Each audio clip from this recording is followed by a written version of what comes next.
Todo partió con un simple mensaje de WhatsApp. El contenido no lo era tanto.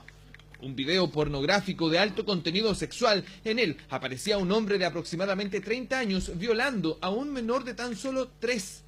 El archivo fue recibido y reenviado por Kenison Matayer, un ciudadano haitiano quien no tuvo mejor idea que difundirlo en el grupo de conversaciones de su trabajo.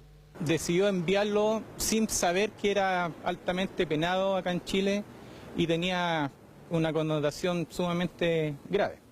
¿Pero con qué intención? Intención solamente de exhibirlo y mostrarlo a sus pares, a sus compañeros. De inmediato, una de las personas que recepcionó el video decidió denunciar el hecho ante la policía de investigaciones.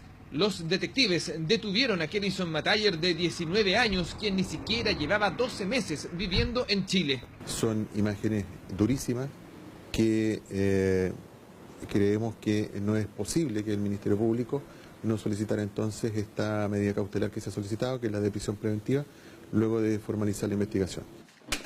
60 días se decretaron para la investigación, la que estará a cargo de la PDI. Indagarán el real origen del video, si es que fue grabado en Chile, o bien qué tipo de relación directa tiene el detenido con los protagonistas de las imágenes.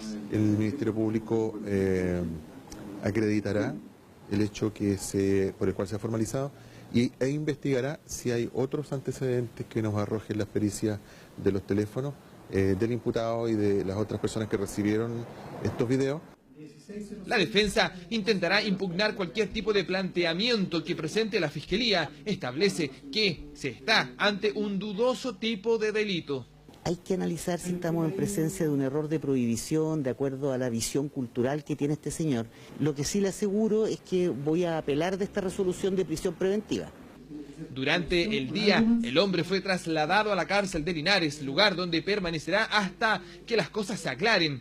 Tenía visa hasta el próximo 2 de agosto, por lo que la prisión preventiva se transformó en el mecanismo necesario para mantenerlo dentro del país a la espera de su juicio por almacenamiento y distribución de material pornográfico infantil.